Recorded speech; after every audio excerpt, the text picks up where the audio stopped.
நீங்க எப்பவாவது நினைச்சு பார்த்திருக்கீங்களா? எத பத்தி கேக்குறீங்க? இல்ல உங்க வாழ்க்கையோட ஒவ்வொரு முடிவும், நீங்க வாழ்ற சூழ்நிலை, ஏன் எப்ப தூங்கணும், எப்ப எழணுங்கிறது கூட வேற ஒருத்தரோட கண்ட்ரோல்ல இருந்தா எப்படி இருக்கும்னு யோசிச்சு பாருங்க. அத்தி, அத நெனச்சு பார்க்கவே ரொம்ப பயமா இருக்கே. ஆமா. ஆனா பல நூற்றாண்டுகளுக்கு முன்னாடி எந்த சுதந்திரமும் இல்லாத ஒரு மனிதர் உலகத்திலேயே மிகச்சிறந்த ஒரு சுதந்திரமான சிந்தனையாளரா உருவானார். ரொம்ப சுவாரஸ்யமான ஒரு சரித்திரம் இது. கண்டிப்பா. இன்னைக்கு நாம இந்த பகுப்பாய்வுல விவாதிக்க போறது W.A. ஓல்ட்ஃபாதர் மொழிபெயர்த்த எபிக்டீட்டஸ் டிஸ்கோர்சஸ் புத்தகத்தோட முதல் 2 பாகங்களை பத்தி தான். இந்த ஆவணங்கள் தத்துவ உலகத்துல ஒரு மிகப்பெரிய பொக்கிஷம். உண்மைதான். ஒரு சாதாரண அடிமையா, உடல் ஊனமுற்றவரா வாழ்க்கைய தொடங்கின எபிக்டீட்டஸ் எப்படி காலத்தை வென்ற ஒரு தத்துவவாதியா மாறினாரு? அது மட்டும் இல்ல, அவர் சொல்லிக் கொடுத்த அந்த வாழும் கலை இன்னைக்கு உங்களுக்கு எப்படி பிராக்டிக்கலா பயன்படுங்கிறதையும் நாம பார்க்க போறோம். ஓகே, இத கொஞ்சம் டீப்பா அனலைஸ் பண்ணுவோம். ஒரு மனிதன் உடல் ரீதியா அடிமையா இருந்தாலும் அவனோட மூளை எப்படி அத்தனை சுவர்களை உடைச்சிட்டு சுதந்திரமா யோசிக்க முடியும்?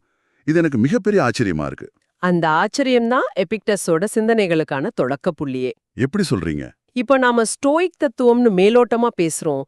அது ஏதோ உணர்ச்சிகளே இல்லாத ஒரு வாழ்க்கைன்னு பலரும் நினைச்சிட்டு இருக்காங்க. ஆமா, நிறைய பேருக்கு அந்த தப்பான புரிதல் இருக்கு. ஆனா ஸ்டோயிக் தத்துவம்ங்கிறது பண்டை காலத்துல ஒரு வறண்ட சித்தாந்தமா உருவாகல. அது ஒரு சர்வைவல் மெக்கானிசம். ஓ, உயிர் பிழைப்பதற்கான ஒரு வழியா இருந்திருக்கு. எக்ஸாக்ட்லி. எபிக்டஸ் ஃப்ரீஜியால ஒரு அடிமை பெண்ணுக்கு மகனா பிறக்கிறாரு. பல வருஷங்கள் ரொமானிய பேரரசர் நீரோவோட செயலாளரான எஃப்ரோடைட்டஸ் கிட்ட அடிமையாவே வாழறாரு. அது மட்டும் இல்லாம அவர் ஒரு கால் ஊனமுற்றவர் வேற இல்லையா? ஆமாம். வலி, வறுமை, அடிமைத்தனம்னு அத்தனை இருண்ட பக்கங்களையும் அவர் தொடக்கத்திலே பார்த்துட்டாரு. அதிகாரம்னா என்ன, அடக்குமுறைனா என்னன்னு அவருக்கு நல்லாவே தெரியும். அப்போ அந்த கஷ்டங்கள் தான் அவரை செதுக்கி இருக்கு. கரெக்ட். அவர் முசோனியஸ் ரூஃபஸ் அப்படிங்கிற தத்துவஞானி கிட்ட படிக்க ஆரம்பிச்சப்போ ஒரு விஷயத்த மிக தெளிவா உணர்ந்தார். என்ன விஷயம் அது? அதாவது, என் உடலை இவங்களால கட்டி போட முடியும், காயப்படுத்த முடியும். ஆனா என் மனதை என்னை தவிர வேற யாராலையும் தொடக்கூட முடியாதுங்கிற அந்த உளவியல் உண்மையை அவர் கண்டுபிடிச்சாரு. வாவ், அந்த மைண்ட் செட் தான் அவர் அசாத்தியமான உயரத்துக்கு கொண்டு போயிருக்கு. நிச்சயமா. இப்போ இந்த ஆவணங்களை நான் படிக்கும்போது என்ன ரொம்ப ஈர்த்த ஒரு விஷயம் இருக்கு. அவர் எந்த புத்தகமும் எழுதல, அதானே சொல்றீங்க? ஆமா, அதேதான். அவரு தன் கையால எந்த புத்தகமும் எழுதவே இல்ல. நாம இப்போ பேசிட்டு இருக்கிற இந்த ஆவணங்கள் எல்லாமே அவர் நடத்தின நிஜமான உரையாடல்கள். கரெக்ட். அரியன் அப்படிங்கிற அவரோட மாணவர் தான் அதை அப்படியே ரெக்கார்ட் பண்ணி எழுதி வச்சிருக்காரு. இதை நான் எப்படி பாக்குறேன்னா, இப்ப நாம பேசுற மாதிரி ஒரு அன்எடிட்டட் லைவ் ஸ்ட்ரீம் மாதிரி இருக்கு. நல்ல ஒப்பீடு. எடிட் செய்யப்பட்ட ஒரு புத்தகத்தை விட ஒரு மனிதனோட நேரடி பேச்சில் உள்ள அந்த உண்மையான உணர்வு, கோபம் எல்லாமே இதுல அப்படியே பதிவாயிருக்கு. உண்மைதான். அது ஒரு கிளாஸ் ரூம்ல நடக்கிற லைவ் டிஸ்கஷன் மாதிரி இருக்கும். ஆனா எனக்கு இங்க ஒரு கேள்வி வருது. ஒரு அடிமையா இருந்து எந்நேரமும் எஜமானனோட கட்டுப்பாட்டுல இருந்த ஒருத்தரால எப்படி சுதந்திரம் பத்தி இவ்வளவு ஆவேசமா பேச முடிந்தது? அவர் அடிமையா இருந்த காலத்துல இந்த அளவுக்கு வெளிப்படையா பேசியிருக்க வாய்ப்பில்ல. விடுதலை பெற்ற பின்னாலதான் அவர் தன் தத்துவ பள்ளியை தொடங்குறாரு. ஓ, அப்படியா விஷயம்? ஆமா. ஆனா நீங்க கேக்குற அந்த ஆவேசத்தோட அடிப்படை என்னன்னா, அவர் தன் சொந்த அனுபவத்தோட வலிகள்ல இருந்து அந்த தத்துவத்தை பிழிஞ்சு எடுத்தார். அதாவது பிராக்டிக்கலா அதை ஃபீல் பண்ணிருக்காரு. கரெக்ட். அவர் சுதந்திரத்தை பத்தி பேசும்போது அது அரசியல் சுதந்திரம் கிடையாது, அது முழுமையான ஒரு உளவியல் சுதந்திரம். அந்த இளமை பருவத்து அடிமைத்தனம் தான் இந்த தேடல் அவருக்குள்ள உருவாக்கியிருக்கு. எக்ஸாக்ட்லி. அவர் இதை ஒரு ஆப்ளிகேஷனா தான் பார்த்தார். தன் எஜமானன் தன்னை அடிக்கும்போது அந்த வலிய எப்படி மூளைக்குள்ள கடத்துறதுன்னு தினமும் பரிசோதனை செஞ்சு பார்த்தார். கேட்கவே ரொம்ப ஆச்சரியமா இருக்கு. சரி, அந்த தீவிரத்தோட மையப்புள்ளிக்கு வருவோம். சொல்லுங்க. இந்த மொத்த ஆவணங்கள்லயும் திரும்ப திரும்ப வர்ற ஒரு அடிப்படை விதி இருக்கு. அதாவது, நம்ம கட்டுப்பாட்டுல உள்ளவை எவை, நம்ம கட்டுப்பாட்டுல இல்லாதவை எவைன்னு பிரிச்சு பார்க்கிறது. ஆமா, டைகாட்டமி ஆஃப் கண்ட்ரோல்னு சொல்வாங்க. ஆதாரங்களின்படி பாத்தீங்கன்னா, நமது மன உறுதி, அதாவது மோரல் பர்பஸ், அப்புறம் நாம எடுக்கிற முடிவுகள் மட்டும்தான் நம்ம கட்டுப்பாட்டுல இருக்கு. ரொம்ப கரெக்ட். நமது உடல், சொத்துக்கள், மத்தவங்க நம்மள பத்தி என்ன நினைக்கிறாங்கங்கிறது எல்லாமே நமக்கு வெளியே உள்ள விஷயங்கள்னு அவர் தெளிவா சொல்றார். ஆமா, எக்ஸ்டர்னல்ஸ்னு அதை குறிப்பிடுறாரு. இது எனக்கு நாம இப்போ விளையாடுற ஒரு வீடியோ கேம் மாதிரி தோணுது. நீங்க ஒரு கேம் விளையாடும் போது அதுல வர்ற தடைகளையோ மத்த கேரக்டர்ஸையும் உங்களால மாத்த முடியாது. நிச்சயமா முடியாது. அது அந்த கேமோட டிசைன். ஆனா உங்க கையில இருக்கிற கண்ட்ரோலரை நீங்க எப்படி யூஸ் பண்றீங்கிறது உங்க கையில தானே இருக்கு. வெளியுலக விஷயங்கள் எல்லாமே அந்த கேமோட டிசைன் மாதிரி தான். அந்த வீடியோ கேம் உதாரணம் ரொம்ப சூப்பரா இருக்கு. அந்த கண்ட்ரோலர் தான் எபிக்டீட்டஸ் சொல்ற அந்த சுயமரியாதை கலந்த பகுத்தறிவு. ஓகே. இத விளக்க ஆவணங்கள்ல வர்ற ஒரு தடகள வீரனோட கதையை நம்ம பார்க்கலாம். அந்த உடல்ல வெட்டி எடுக்கிற கதையா? ஆமா, அதேதான். அந்த வீரனுக்கு ஒரு கொடிய நோய் வருது. அவனோட உடலோட ஒரு பகுதியை வெட்டி எடுக்கணும், இல்லனா மரணம் நிச்சயம்னு டாக்டர் சொல்றாங்க. அப்ப அந்த வீரன் என்ன முடிவு பண்றான்? தன் உடல் உறுப்பை இழந்து வாழ்றத விட ஒரு முழுமையான மனிதனா தனது சுயமரியாதையை விட்டு கொடுக்காம மரணத்தை தழுவ முடிவெடுக்கிறான். இத மேலோட்டமா பார்த்தா ஒரு முட்டாள்தனமா தோணலாம் இல்லையா? உயிரை விட இது முக்கியமானு தோணும். கண்டிப்பா தோணும். ஆனா எபிக்டேட்டஸ் பார்வையில அந்த வீரனுக்கு அவனது உடல்ங்கிறது அவனுக்கு வெளியே உள்ள எக்ஸ்டர்னல் விஷயம். ஆனா அவனது சுயமரியாதை அவனது கண்ட்ரோலர்ல இருக்கு. எக்ஸாக்ட்லி. தன் கட்டுப்பாட்டுல இல்லாத ஒன்னை இழக்கிறத விட தன் கட்டுப்பாட்டுல உள்ள முடிவை அவன் தேர்ந்தெடுக்கிறான். மரணத்தை கூட அவன் ஒரு வெளி உலக பொருளா தான் பாக்குறான். மரணத்தை அப்படி பார்க்கறதுங்கிறது மனித இயல்புக்கே முரணானது இல்லையா? இத பத்தி படிக்கும்போது இன்னொரு உரையாடலும் என் ஞாபகத்துக்கு வருது. எந்த உரையாடல்? எபிக்டேட்டஸ ஒருத்தர் மிரட்டுறாரு, உன் தாடியை எடுத்துருன்னு. ஆமா, அந்த காலத்துல தாடிங்கிறது தத்துவஞானிகளோட ஒரு பெரிய அடையாளம். அதுக்கு அவர், நான் ஒரு தத்துவஞானி, என் தாடியை எடுக்க மாட்டேன்னு சொல்றாரு. உடனே அந்த நபர், நான் உன் கழுத்தையே விட்டுடுவேன்னு அதிகாரமா மிரட்டுறான். அப்போ எபிக்டேட்டஸ் என்ன சொல்றாரு? அதனால உனக்கு ஏதாவது லாபம்னா தாராளமா வெட்டிக்கோன்னு ரொம்ப சாதாரணமா பதில் அளிக்கிறாரு. இது எனக்கு புரியவே இல்ல. ஏன் புரியல? எப்படி ஒரு மனிதனால மரண பயத்தை, அந்த பயாலஜிக்கல் இன்ஸ்டிங்க்ட இப்படி முழுசா துண்டிச்சுக்க முடியும்? இது சாத்தியமா? அதுதான் ஸ்டோயிக் தத்துவத்தோட உளவியல் பொறிமுறை. பயம்ங்கிறது வெளியில இருந்து நமக்குள் திணிக்கப்படுறதில்ல, நாமே உருவாக்கிக்கிறோம்னு அவர் சொல்றாரு. அதாவது நம்ம மூளைக்கு நாம சொல்ற கதை. கரெக்ட். ஒருத்தன் கத்திய காட்டும்போது அந்த கத்தியோ அவனோ உங்களுக்கு பயத்தை ஏற்படுத்துறது கிடையாது. மரணம் ஒரு கொடிய விஷயம்னு நம்ம மூளை போடுற அந்த தீர்ப்பு தான் பயத்தை உருவாக்குது. எக்ஸாக்ட்லி. மரணங்கிறது இயற்கையோட ஒரு சுழற்சி, அது நம்ம கட்டுப்பாட்டுல இல்ல. மத்தவங்கள நம்மள என்ன செய்றாங்கங்கிறது அவங்க கையில உள்ள கண்ட்ரோலர். ஆமா. ஆனா பயப்பண்ணுமா வேண்டாமான்னு முடிவெடுக்கிறது என் கையில உள்ள கண்ட்ரோலர். எது நடந்தாலும் இது ஏன் கட்டுப்பாட்டுல இருக்கான்னு கேட்டு அவங்க மூளைக்கு பழக்கப்படுத்தினாங்க. ஓகே, லாஜிக் புரியுது. ஆனா எனக்கு இங்க ஒரு ஆழமான சந்தேகம் வருது. கேளுங்க. ஒரு நிமிஷம் இத பிராக்டிக்கலா யோசிச்சு பாருங்களேன். இப்படி அனைத்தையும் ஏன் கட்டுப்பாட்டுல இல்லன்னு வெளியுலக விஷயங்களை விட்டுட்டா அது வாழ்க்கையில ஒரு பொறுப்பற்ற தன்மையை உருவாக்கிடாதா? பாசிவ் டிட்டாச்மெண்ட்னு சொல்ல வரீங்களா? ஆமா. என் குடும்பம் வறுமையில வாழும்போது, இல்ல எனக்கு ஒரு அநீதி நடக்கும்போது, இதெல்லாம் ஏன் கட்டுப்பாட்டுல இல்லன்னு நான் சும்மா உட்கார்ந்துக்க முடியுமா? கண்டிப்பா முடியாது. ஒரு வீடியோ கேம்ல தோத்தா கவலை இல்ல, ஆனா நிஜ வாழ்க்கையில தோத்தா என் குடும்பம் பாதிக்கப்படுமே. எபிக்டேட்டஸ் ஒரு பொறுப்பற்ற சன்னியாசி வாழ்க்கையை ஊக்குவிக்கிறாரா? இது மிகச்சிறந்த கேள்வி. பலரும் ஸ்டோயிக் தத்துவத்தை தப்பா புரிஞ்சுக்கிறது இந்த இடத்துல தான். அப்போ உண்மை என்ன? இது பாசிவ் டிட்டாச்மெண்ட் கிடையாது. இது ஹைப்பர் ஃபோக்கஸ். அதாவது எதில் கவனம் செலுத்தணுங்கிறதுல அதீத கவனம் செலுத்துவது. ஒரு உதாரணம் சொல்ல முடியுமா? நீங்க ஒரு வில்லாளி ஆர்க்கர்னு வச்சுப்போம். உங்க இலக்கு ஒரு பறவைய வீழ்த்துவது. வில்லை எப்படி வளைக்கிறீங்க, எவ்ளோ துல்லியமா குறி பாக்குறீங்கங்கிறது உங்க கண்ட்ரோல்ல இருக்கு. கரெக்ட். ஆனா அம்பு உங்க கைய விட்டு போன பிறகு ஒரு பலமான காத்து வீசி திசைய மாத்தலாம், இல்ல அந்த பறவை பறந்தடலாம். அது உங்க கண்ட்ரோல்ல இல்ல. ஆமா. எபிக்டேட்டஸ் என்ன சொல்றாருன்னா, உங்க கண்ட்ரோல்ல உள்ள அந்த குறிப்பாக்கும் செயல்ல 100% முழு ஈடுபாட்டோடு இருங்க.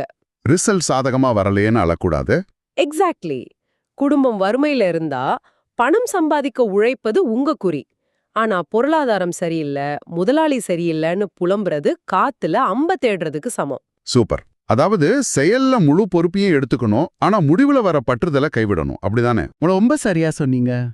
இது பகவத்கீதையில வர்ற கர்மண்யவாதிகாரஸ்திங்கிற தத்துவத்தோட அப்படியே ஒத்து போகுது. சரி, அவர் கூறும் அந்த வாழும் கலை அப்புறம் பகடை விளையாட்டு உதாரணத்தை பத்தி பேசலாம். பகடை விளையாட்டு உதாரணம் ரொம்ப அருமையான ஒண்ணு. ஆமா, அவர் வாழ்க்கைய ஒரு பகடை விளையாட்டோடு ஒப்பிடுறது என்ன ரொம்ப ஈர்த்தது. பகடைகள் உருட்டப்படும் போது எந்த எண் விழுன்னு நம்ம கையில இல்ல. அது முற்றிலும் தற்செயலானது. ஆமா, விழுந்த எண்களை வச்சு காய்களை எப்படி சாதுரியமா நகர்த்துறோங்கிறது நம்ம திறமை. இது நம்ம முன்னாடி பேசின அந்த வீடியோ கேம் உதாரணத்தோட இன்னொரு வடிவம்தான். ஆமா, அது ஒரு அழகான விளக்கம். இத அவர் ஒவ்வொரு மனிதனோட தொழிலோடு ஒப்பிடுறாரு. ஒரு தச்சனுக்கு அவனது மூலப்பொருள் மரம், ஒரு சிற்பிக்கு மூலப்பொருள் வெண்கலம் அல்லது கல். கரெக்ட். ஒரு தச்சன் எனக்கு ஏன் இந்த மரம் இவ்வளவு முரடா இருக்குன்னு மரத்துக்கிட்ட கோவப்பட மாட்டான். அந்த முரடான மரத்தை வச்சு எப்படி நாற்காலி உருவாக்கலான்னு தன் திறமையை யூஸ் பண்ணுவான். அதே போல ஒரு மனிதனோட வாழும் கலைக்கான மூலப்பொருள் அவனது சொந்த வாழ்க்கைதான். எக்ஸாக்ட்லி. உங்களுக்கு வர்ற நோய்கள், உங்களை அவமானப்படுத்துற மனிதர்கள், எதிர்பாராத விபத்துக்கள் எல்லாமே மூலப்பொருட்கள் தான். அதை வச்சு நம்மளை எப்படி அமைதியான மனிதனா செதுக்குறோங்கிறது தான் சவால். ரொம்ப கரெக்ட். இந்த இடத்துல ஆவணங்கள்ல வர்ற ஒரு நிகழ்வு இத கேட்கறவங்களுக்கு ரொம்ப நெருக்கமா இருக்கும்னு நினைக்கிறேன். எந்த நிகழ்வை சொல்றீங்க? ஒரு மனுஷன் என் சகோதரன் என் மேல எப்பவும் கோவப்படுறான், எந்த காரணமும் இல்லாம திட்டுறான், அதை நிறுத்த ஒரு வழி சொல்லுங்கன்னு கேக்குறான். ஆமா, இது நம்ம எல்லார் வாழ்க்கையிலும் நடக்கிறது தானே. ஒரு கண்டிப்பான பாஸா இருக்கலாம், இல்ல ஒரு உறவினரா இருக்கலாம். கரெக்ட். அதுக்கு அவர் சொல்ற பதில் ஒரு நெத்தியடி. தத்துவம் எந்த ஒரு வெளி உலக பொருளையும் உனக்கு பெற்றுத் தருவதா உறுதியளிக்கலன்னு சொல்றாரு. ஆமா, உன் சகோதரனோட வாழ்க்கை அவனது வாழும் கலைக்கான மூலப்பொருள்னு விளக்குறாரு. அவன் என்ன தப்பு செய்றாங்கிறது அவனது பிரச்சனை. ஆனா அவன் கோபப்படும்போது நீ எப்படி உன் மனதை கட்டுப்பாட்டுக்குள் வைக்கணும்னு மட்டுமே என்னால கூற முடியும்னு அவர் சொல்றாரு. அந்த பதில்ல உள்ள ஆழத்தை நீங்க கவனிக்கணும். நாம எப்போதுமே மத்தவங்கள மாத்தவே முயற்சி செய்றோம். என் கணவர் இப்படி மாறணும், என் நண்பன் இப்படி பேசக்கூடாதுன்னு நாம நினைக்கிறோம். ஆமா, மத்தவங்க கையில இருக்கிற கண்ட்ரோலரை நாம இயக்க பாக்குறோம். அது சாத்தியமே அல்லாத ஒண்ணு. அப்போ மத்தவங்களோட குணங்களும் செயல்களும் நம்ம கட்டுப்பாட்டுல இல்லேன்னு உணர்வதே பாதி உளைச்சல குறைச்சிடும். கண்டிப்பா. உங்க சகோதரன் கோபப்படுறானா, அவனது மனசுக்குள்ள ஏதோ ஒரு அறியாம இயங்குதுன்னு அர்த்தம். அதுக்காக நீங்க ஏன் அமைதியை இழக்கணும்? கொஞ்சம் பொறுங்கள், நீங்க சொல்றது சரிதான், மத்தவங்கள மாத்த முடியாது. ஆனா இத நீங்க உங்க வாழ்க்கையோட பொருத்தி பாருங்க. உங்களை தொடர்ந்து காயப்படுத்திட்டே இருந்தா எபிக்டேட்டஸ் என்ன சொல்றாரு? என்ன கேக்குறீங்க? அவங்கள விட்டு முழுசா விலகி நிற்கச் சொல்றாரா? அவங்க என்ன செஞ்சாலும் முட்டாள் மாதிரி பொறுத்துக்கச் சொல்றாரா? எல்லாவற்றையும் எக்ஸ்டர்னல்னு ஒதுக்கிட்டா மனித உறவுகளுக்கு என்ன அர்த்தம் இருக்கு? மறுபடியும் நாம அந்த பாசிவ் டிட்டாச்மெண்ட்ங்கிற தவறான புரிதலுக்கே வரோம். எபிக்டேட்டஸ் மனிதர்களை சமூக பிராணிகள்னு உறுதியா நம்பினார். நாம ஒருத்தர் சார்ந்து வாழக்கூடியவங்க தானே. ஆமா, அவர் உறவுகளை துண்டிச்சுக்கிட்டு காட்டுக்கு செல்ல சொல்லல. மாறா, உங்களுக்கான சமூக கடமையை செய்யுங்கன்னு சொல்றாரு. அப்போ சகோதரன் தப்பு செஞ்சா அவனை திருத்த முயற்சிப்பது ஒரு சகோதரனா உங்க கடமை. அந்த முயற்சியை 100% எடுங்க. ஆனா அவன் திருந்தலையேன்னு தூக்கத்தை கெடுத்துக்காதீங்க. அவன் தெரிந்திருது அவன் கையிலே இருக்கு. ஏன் அமைதியை பாதுகாப்பது என் கையில இருக்கு. எக்ஸாக்ட்லி. இமோஷனலா அணுகாம ரேஷனலா அணுக சொல்றாரு. ஒரு டாக்டர் நோயாளிக்கு சிகிச்சை அளிக்கும்போது வலிய பார்த்து தானும் அழமாட்டார் இல்லையா? அப்படி அழுதா ட்ரீட்மெண்ட் கொடுக்க முடியாது. அதே போலத்தான் உறவுகளிலும் ஒரு விதமான கம்பேஷனேட் டிட்டாச்மெண்ட் தேவைன்னு அவர் சொல்றாரு. கம்பேஷனேட் டிட்டாச்மெண்ட் ரொம்ப ஆழமான ஒரு வார்த்தை. அன்போடு இருக்கணும், ஆனா அந்த அன்பு நம்மள அடிமையாக்கிடக்கூடாது. சூப்பரா சொன்னீங்க. அருமை. அடுத்து அவர் மனிதனோட 2 முரண்பட்ட இயல்புகளை பத்தி விவாதிக்கும் பகுதிக்கு வருவோம். மனிதன் என்பவன் 2 இயல்புகளின் ஒரு விசித்திரமான கலவைங்கிறாரு. ஆமா, ஒன்னு உடல், இன்னொன்னு பகுத்தறிவு. உடலுங்கிறது விலங்குகளோடு நாம பகிர்ந்து கொள்வது, பசி, தாகம், காமம் இதெல்லாம். ஆனா பகுத்தறிவுங்கிறது இறைத்தன்மையோட நாம பகிர்ந்து கொள்வதுன்னு அவர் சொல்றார். இதுல உள்ள சோகம் என்னன்னா, பகுத்தறிவு தானா செயல்படாது. அதுக்கு நாம பயிற்சி கொடுக்கணும். ஆனா உடலோட இச்சைகள் இயற்கையாவே மூளையில வயர் செய்யப்பட்டவை. அதனாலதான் பலரும் அந்த விலங்கு குணத்தையே தேடி ஓடுறாங்க போல. ஆமா, சிலரே அந்த மாரல் பர்பஸ வளர்க்க முற்படுறாங்க. நம்ம பேசின அந்த மரண பயம், அவமானம் பற்றிய பயம் எல்லாமே இந்த விலங்கு குணத்தோட வெளிப்பாடுதான். இந்த 2க்கும் நடுவுல நடக்கிற போராட்டமே மனித வாழ்க்கைன்னு சொல்லலாம். அதனாலதான் அவரு புகழ் போதைய ரொம்ப கடுமையா சாடுறாருன்னு நினைக்கிறேன். ஆமா, தத்துவ புத்தகங்களை படிக்கிறதே மத்தவங்க முன்னாடி அறிவாளிய காட்டிக்கிறதுக்கு இருக்கக்கூடாதுன்னு சொல்றாரு. அவர் கேக்குற ஒரு கேள்வி நம்ம ஈகோ அப்படியே உடைக்குது. ஒரு மனிதன் இறந்த பின் அவன் பேர் ஒரு கல்லுல பொறிக்கப்பட்டு நிலைத்திருப்பதால் என்ன பயன்? இறப்புக்கு பின் உங்களை யாருக்கு தெரியும்னு கேக்குறாரு. இது எனக்கும் அடிக்கடி தோணும். நாம ஏன் எதிர்காலத்துல பிறக்க போற மனிதர்கள் நம்மள பத்தி என்ன நினைப்பாங்கன்னு கவலைப்படுமோ? அது மனிதனோட ஆழமான ஒரு இன்செக்யூரிட்டி. தன் பெயர் மூலமாவது வாழணும்னு ஈகோ போடுற தந்திரம் அது. ஆனா உண்மையான தத்துவஞானிக்கு இது தேவையில்லை. இதுக்கு ஒரு உதாரணம் சொல்றாரு. ஆமா, பீடியாஸ் அப்படிங்கிற புகழ்பெற்ற சிற்பி பத்தி சொல்றாரு. அவர் செஞ்ச தந்தம் மற்றும் தங்கத்தாலான அந்த பிரம்மாண்டமான ஜியூ சிலை உலக அதிசயமா போற்றப்பட்டது. ஆனா அது உயிரற்றது இல்லையா? கரெக்ட். அதைவிட சிறந்த படைப்பு ஒரு மனிதன் தன் சொந்த ஆன்மாவை செதுக்குவதுதான்னு எபிக்டேட்டஸ் சொல்றாரு. கோபமில்லாத எந்த புகாரும் இன்றி ஏத்துக்கிற ஒரு ஆன்மாதான் அந்த தங்க சிலையை விட உன்னதமானதுன்னு சொல்றாரு. ஆமா, உங்களை நீங்களே ஒரு சிறந்த மனிதரா செதுக்கிறது தான் மிகப்பெரிய கலை. வாவ், இதை இன்றைய சோஷியல் மீடியா லெகசியோட அப்படியே ஒப்பிட்டு பார்க்க முடிகிறது. நாம எல்லாரும் இந்த டிஜிட்டல் கற்கள்ல நம்ம புகழையும் படங்களையும் பொறிக்கத்தானே போராடிட்டு இருக்கோம். கண்டிப்பா. மத்தவங்க லைக் போடணும், ஃபாலோ செய்யணும்னு நம்ம கண்ட்ரோலரை மத்தவங்க கையில கொடுத்துட்டு பரிதாபமா நிக்கிறோம். ஆனா செல்போன் அணைச்சிட்டு தனியா உட்காரும்போது நிம்மதியா இருக்குமா? அது ஒரு பெரிய கேள்விக்குறிதான். புற உலக தோற்றங்களை விட உள் உலக ஆன்மாவை கட்டமைப்பதே உண்மையான சாதனைங்கிறது ரொம்ப உரைக்க செய்யுது. 100க்கு 100 உண்மை. நீங்க எவ்வளவு பெரிய பதவியில இருந்தாலும் மத்தவங்க குறை கூறும்போது உங்க மனச கட்டுப்படுத்த முடியலன்னா நீங்க இன்னும் ஒரு அடிமைதான். அந்த வார்த்தைக்கு அடிமை. அப்போ இது தினசரி நாம செய்யும் ஒரு மனப்பயிற்சி. நிச்சயமா. அப்படியானால் நாம கத்துக்கிட்டத எப்படி தொகுத்துச் சொல்லலாம்? உண்மையான சுதந்திரம்ங்கிறது எந்த தடையுமில்லாம நினைச்சதெல்லாம் நடப்பதல்ல. ஆமா. நம் கட்டுப்பாட்டில் உள்ளவற்றுக்கும் இல்லாதவற்றுக்கும் இடையிலான வித்தியாசத்தை தெளிவா புரிஞ்சுக்கிறது தான். வாழும் கலைங்கிறது நமக்கு வீசப்பட்ட பகடைகளை வச்சு முகம் சுளிக்காம சிறப்பா விளையாடுவதுதான். அவர் அடிமையா வாழ்ந்தாலும் மனச பேரரசன் மாதிரி வச்சிருந்தார். ரொம்ப அழகா சமரைஸ் பண்ணீங்க. இதை நோக்கிய ஒரு படி எடுத்து வைக்க, இறுதியா உங்களிடம் நான் ஒரு ஆழமான சிந்தனையை முன்வைக்க விரும்புறேன். சொல்லுங்க. இன்றிரவு நீங்க தூங்கச் செல்வதற்கு முன் இதை சிந்தித்து பாருங்க. உங்க வேலை, bank balance, social media identity, உடைகள் என அனைத்தையும் யாரோ உங்களிடமிருந்து ஒரே நொடியில பறித்து விட்டார்கள்னு கற்பனை செஞ்சு பாருங்க. நாம முற்றிலும் அனாதையா நிக்கிறோம். இப்போ மிச்சம் நிற்பது என்ன? அந்த மிச்சம் இருக்கும் முற்றிலுமாக உங்க கட்டுப்பாட்டில் மட்டுமே இயங்கும் அந்த நீங்கள்தான் யார்? அந்த நீங்கள் எவ்வளவு பலமானவர்? இந்த விடையில தான் நமக்கான சுதந்திரம் ஒளிந்திருக்கு. ஆமா, இதை உங்களை நீங்களே கேட்டுக்கொள்ளுங்கள். இவ்ளோ நேரம் கேட்டதுக்கு ரொம்ப நன்றி. இந்த Tamil voice reads channel monetisation இல்லாம தான் நடக்குது.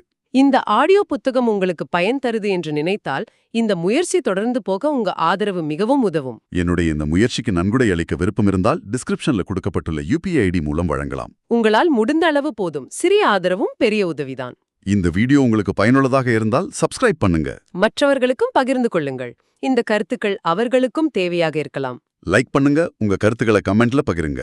மனப்பூர்வமான நன்றி.